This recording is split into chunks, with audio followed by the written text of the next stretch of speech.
In West Africa, storytellers are historians, and they're called jollies.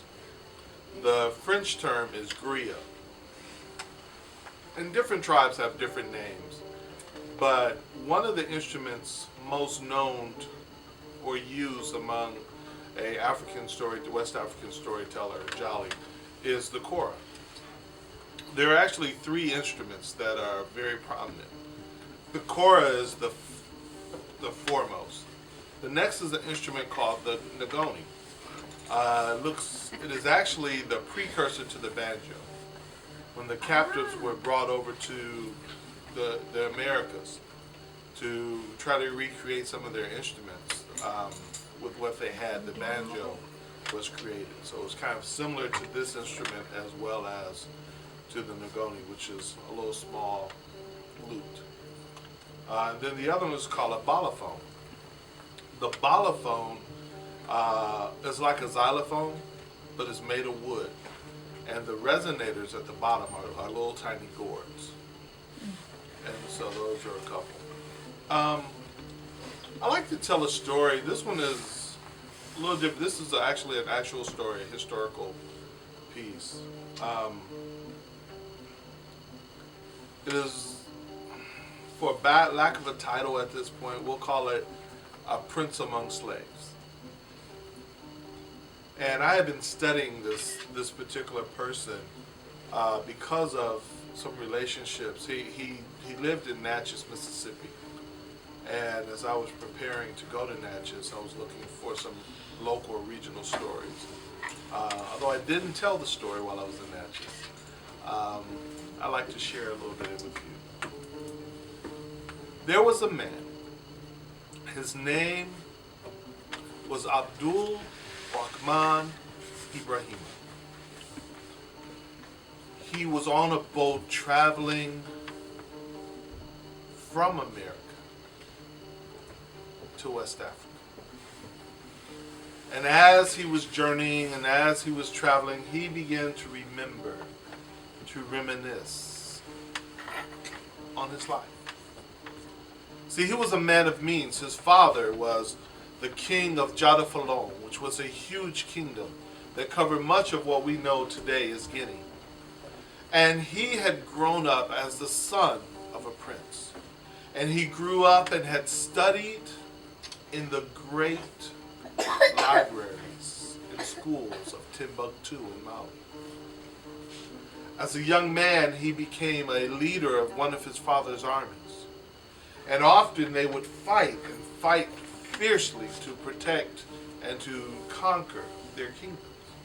And as he was out fighting, he and his men conquered a great army, and he was going back home to tell about it. And while he was traveling with a few men, he was ambushed.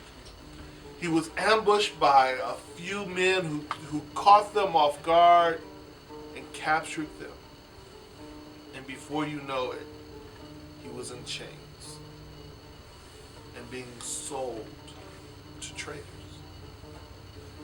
He ended up on the coast, the west coast of Africa, standing in front of a ship. The ship's name was the African. He was placed on the ship for a 3,000-mile journey. And as he traveled in the hull and the harsh conditions of a slave trade, he moved and was carried on, and then after a brief stopover in the Caribbean, was taken to the port of Natchez.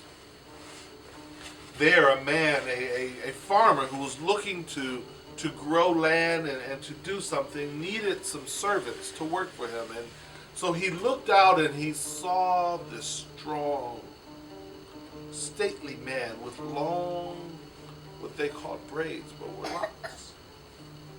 And he decided, I'll buy him. And for several cows and for other materials, he bought 2 servants.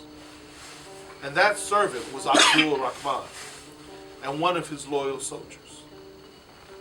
Abdul Rahman, who had studied in Timbuktu, who could speak 5 languages, who could read Arabic, and could speak a little English, was sold to Tom Foster. Foster took him home, and as he was going home, Abdul Rahman tried to explain to him, "Sir, I am a prince.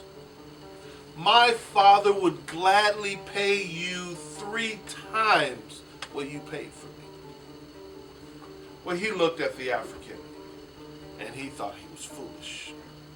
So he decided to call him Prince instead of his name of Abdul Rahman. At 26 years old, now Abdul Rahman was a servant. He worked and he worked, and he looked at this condition and decided, "I don't need to be here." So he got up and he left. And he went and he hid. Slavers were looking for him to capture him and to bring him back home. There was a reward for his return, but he continued to hide. But then he realized there was no way to get back to the land of his fathers. So he turned around and he came back to the Foster farm. And as he came back, the daughter was sitting on the porch, and he goes up to the daughter and he lies down before her and takes her foot and puts it on his neck, which was a symbol in his culture of surrender. She was welcome to kill him or he would serve. Foster was so shocked at his return that he didn't punish Prince. He allowed him to continue to serve. Because of what he had learned and where he grew up in Jadafalon, he knew how to manage cotton. He began planting cotton for the Fosters and began teaching others how to plant, and they began to prosper. The Fosters' farm grew large and grew wide, and because of the respect that he had among not only the other slaves, but in a sense from Foster, he was allowed to grow vegetables and could take it into the market to sell. He had been a slave 20 years. And there in the market, he looks over and he sees a man, an Irish man, who had a patch over one eye. And he looked at the Irish man and he told one of the slaves with him, he says, "I know that man." I said, "You've met him here in the market?" He says, "No, I know him from my home." The man couldn't believe it. But he went over and had to test, and he says, he looks over and he sees Abdul Rahman, and he recognizes him. See, this man, this Dr. Cox, had been a slave ship doctor. And while he was touring the interior, he was left. And if it wasn't for Abdul Rahman's father, sorry, he would have died. But he took care of him and kept him, and he spent a lot of time with Abdul Rahman, and he knew him well. So as he looked across that market and he saw and laid eyes on him, he went, he says, "I know you." And Prince says, "I know you." He says, "You are Abdul Rahman." He says, "And you are Dr. Cox." Well, when Dr. Cox realized what had happened, that he was a slave, he was like, "I will do whatever I can to have you freed." So he goes to the Foster plantation. He says, "The man that you have, I know from his homeland in Jadafalon, Africa. He is the son of a king." And Foster laughs and says, "So he really is a prince?" And he said, "How much for him? I will buy his freedom." Now Foster, who was very obstinate, said, no, he's not for sale. He says, "You don't understand. He is a prince, and his father saved my life, and I owe him." He says, "How much?" He said, "He is not for sale at any cost." Perhaps because if it was because of Prince that his farm had done so well. But he refused to sell it. And over for months and years, Foster continued to try to free him. And then when he died, his son continued to try to have him free. 20 years had passed. And as one of the men who was working in the paper had met with Prince and saw that he could write and read Arabic, he allowed him to write a letter. And he helped that letter get to a man by the name of John Clay, who was Secretary of State. And John Clay, along with the president at the time, John Quincy Adams, had sent a letter to Morocco because they thought because he spoke Arabic, he must have been a Moor. And so he sent the letter to Morocco, and the Moroccan king asked that he be released. So he was.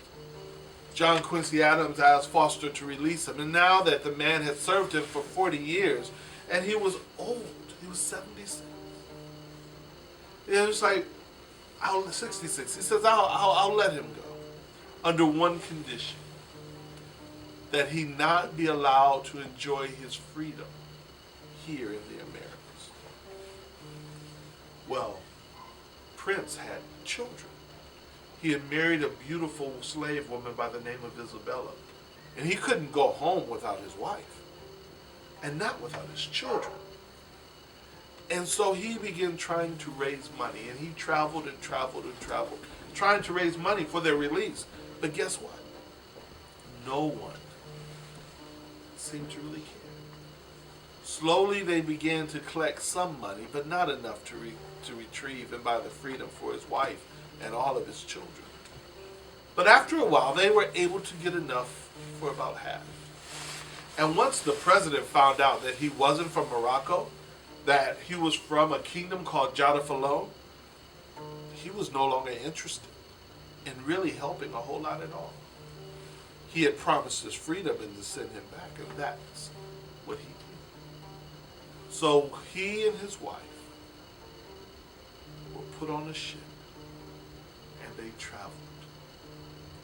And as he was traveling, thinking about the 40 years he spent in captivity, he traveled not as a slave in a hall, but he traveled as the guest of the President of the United States, traveling back towards his homeland. They arrived on the shore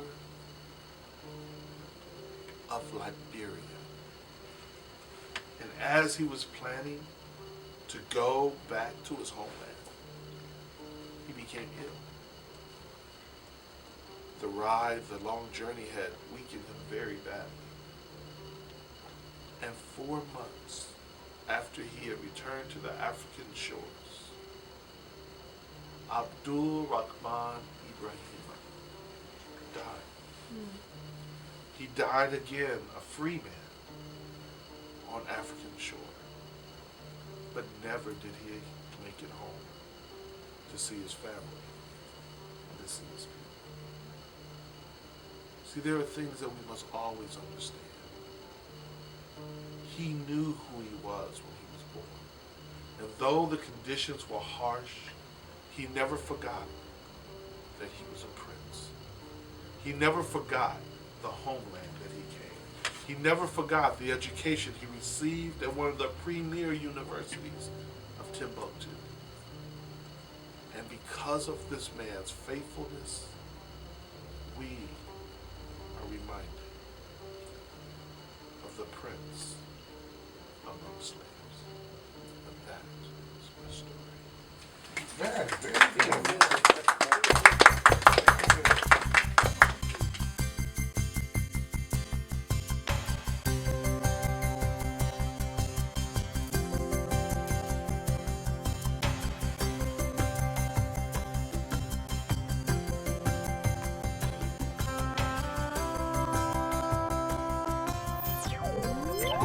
Thank you.